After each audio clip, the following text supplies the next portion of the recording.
Donald Trump is back, and this time, he's not holding back.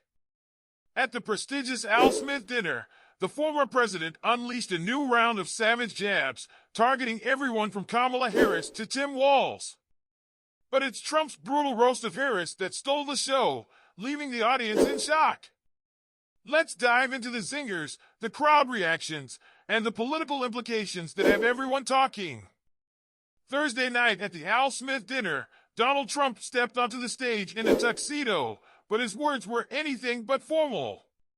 Known for his sharp tongue and ability to dominate a room, Trump didn't miss the chance to throw some of his harshest insults yet, and his primary target? Vice President Kamala Harris. Trump wasted no time criticizing Harris for skipping the event, calling her absence disrespectful to Catholics. In his typical fashion, he compared her to former Democratic candidate Walter Mondale, the last major political figure to skip this historic event, and Mondale suffered a landslide defeat in 1984. Trump implied that Harris might be setting herself up for the same fate in the upcoming election. His remarks set the tone for the evening as he continued to take jabs at Harris, all while surrounded by a who's who of New York's political and social elite. Much of Trump's roast focused on Harris's video appearance, which seemed to fall flat with the audience. Instead of attending the event, Harris was in Michigan campaigning, and her pre-taped message from the White House was, in Trump's words, a bomb in the room. He didn't hold back, calling her video a sign of disrespect to the Catholic community, an important voting bloc in key swing states like Pennsylvania and Wisconsin. Trump also brought up Harris's running mate, Tim Walz, suggesting that Walz's absence was equally disrespectful. He jokingly added that if Democrats really wanted someone to stay home, they could have sent Joe Biden instead, a line that drew laughs and applause from the audience. The dinner is known for its lighthearted roasts, but Trump pushed the boundaries, especially when he aimed at Second Gentleman Doug Emhoff. With a grin, Trump took a swipe at Emhoff's past, referencing rumors about an affair with his children's nanny during his first marriage. "The only advice I'd give Kamala if she wins is to keep Doug away from the nannies," Trump quipped, immediately acknowledging that the joke was too tough but clearly enjoying the reaction it provoked. The crowd gasped, and while some might say the remark crossed the line, it's exactly the kind of bold, no-holds-barred rhetoric Trump is known for. Throughout the night, Trump also reflected on his 2016 roast of Hillary Clinton at this same event, admitting that he might have gone too far back then as well. "Even my own side was angry at me," Trump chuckled, recalling how his attacks on Clinton had left the room feeling tense. But if there's one thing we've learned about Trump, it's that he thrives on controversy, and this year's speech was no different. Aside from the digs at Harris, Trump managed to poke fun at various other political figures in attendance. He even expressed a rare bit of sympathy for New York City Mayor Eric Adams, who is facing legal troubles of his own.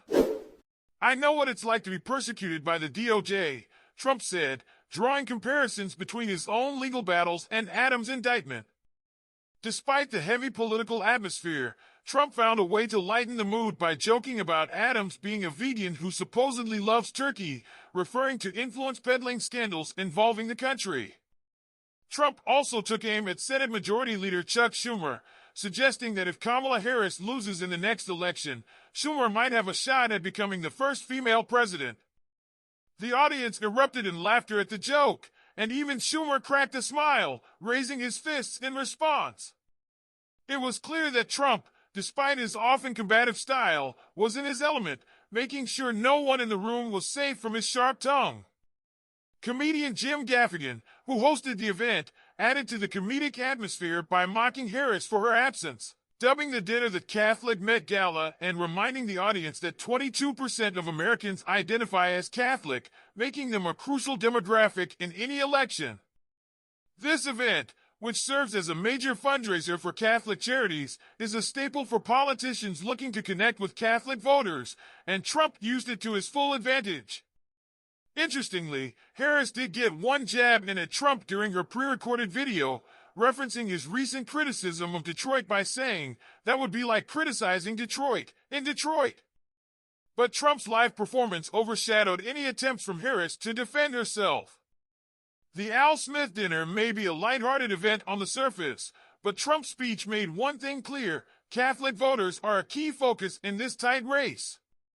With battleground states like Wisconsin and Pennsylvania in play, Trump's appeal to Catholic values could sway the outcome of the election. His jokes may have been brutal, but beneath the humor was a serious political strategy aimed at winning over a critical voting bloc. Trump's appearance at the Al Smith dinner was classic Trump: sharp, funny, and, at times, brutal. He didn't pull any punches, especially when it came to Kamala Harris, and his remarks served as both entertainment and political calculation. As we move closer to the next election, it's clear that Trump is pulling out all the stops to win over Catholic voters.